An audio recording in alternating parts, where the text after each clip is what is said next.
శ్రీకృష్ణ భగవానుని గంధం దేవదేవుడు. సాధారణంగా ముక్తాత్ములే శ్రీకృష్ణ లీలను విని ఆస్వాదిస్తారు. బద్ధజీవులు సాధారణ మానవుని కాలాలకు సంబంధించిన కథలను చదవడానికే ఇష్టపడతారు. శ్రీమద్ భాగవతంలో ఇతర పురాణాల్లో భగవంతుని దివ్య కర్మలను వర్ణించే అటువంటి కథలే ఉన్నప్పటికీ బద్ధజీవులు సాధారణ కథలను చదవడానికే ఆసక్తి చూపుతారు.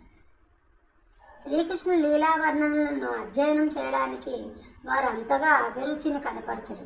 అయినా శ్రీకృష్ణుని కథలలో లీలలు ఎంత ఆకర్షణీయమైనవంటే అవి అన్ని తరగతుల జనులకు ఆస్వాదనీయమై ఉంటాయి. జగత్తులో 3 తరగతుల జనులు ఉంటారు. ఒక తరగతి వారు ముక్తాత్ములు, 2వ తరగతి వారు ముక్తికై ప్రయత్నించేవారు, 3వ తరగతి వారు లౌకికులు. మనిషి ముక్తాత్ముడైన ముక్తికి ప్రయత్నిస్తున్నా లేదా పరమ లౌకికుడైన కృష్ణలీలను తప్పకుండా చదవాలి. ముక్తాత్ములకు లౌకిక కలాపాలలో ఇష్టం ఉండదు. ముక్తి తర్వాత మనిషి నిష్క్రియుడై అవుతాడని, అతడు వినవలసినది ఏది ఉండదని పలికే నిరాకారవాదము ముక్తాత్ముడు నిజంగా నిష్క్రియుడవుతాడని నిరూపించలేదు. జీవుడు నిష్క్రియుడు అన్నిటికీ కాలేడు. అతడు బద్ధ స్థితిలోనూ ముక్త స్థితిలోనూ సక్రియుడై ఉంటాడు. ఉదాహరణకు రోగి అయినవాడు కూడా సక్రియుడే అయి ఉంటాడు, కానీ అతని కర్మలు వేదనాపూర్ణముగా ఉంటాయి. అదే వ్యక్తి రోగం నుండి బయటపడినప్పుడు కూడా సక్రియుడే అయి ఉంటాడు, కానీ ఆరోగ్యవంతమైన స్థితిలో అతని కర్మలన్నీ ఆనందంతో నిండి ఉంటాయి.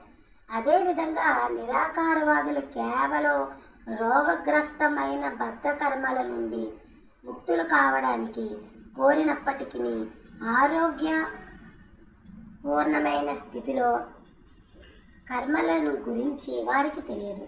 నిజంగా ముక్తులు జ్ఞానపూర్ణులు అయిన వారు కృష్ణ కథలను వినడానికి ఉపక్రమిస్తారు. అటువంటి కార్యము విశుద్ధ ఆధ్యాత్మిక కలాపమే అవుతుంది. నిజంగా ముక్తాత్ములైన వారికి కృష్ణలీలను వినడము ఎంతో ఆవశ్యకం. ముక్త స్థితిలో ఉన్నవానికి ఆ కథా విషయము పరమ రసాస్వాదనీయమై ఉంటుంది. ఇక ముక్తిని పొందగోరేవారు భగవద్గీత, భాగవతము వంటి కథలను వింటే ముక్తి మార్గము సుగమమవుతుంది. ఈ శ్రీమద్భాగవతానికి భగవద్గీత ప్రాథమిక అధ్యయనం వంటిది. భగవద్గీతను అధ్యయనం చేయడం ద్వారా మనిషి శ్రీకృష్ణ భగవాన్ని స్థితిని గురించి పూర్తిగా తెలుసుకుంటాడు. కృష్ణ పాదార విందములు చెంత నిలిచినప్పుడు అతడు భాగవతంలో వర్ణించబడిన కృష్ణ కథలను అర్థం చేసుకోగలుగుతాడు. అందుకే శ్రీ చైతన్యులు తమ అనుయాయులందరికీ కృష్ణ కథను ప్రచారం చేసే కార్యాన్ని ఉపదేశించారు. కృష్ణ కథలు అంటే కృష్ణుని గురించిన వర్ణములని అర్థం. కృష్ణ కథలు 2 ఉన్నాయి. ఒకటి కృష్ణుడు చెప్పినది కాగా ఇంకొకటి కృష్ణుని గురించి చెప్పబడినది. భగవద్గీత కృష్ణుడు స్వయంగా చెప్పిన కథ. శ్రీమద్ భాగవతము కృష్ణుని కర్మలు, దివ్యలీలల గురించిన కథ. ఈ 2 కృష్ణ కథలే.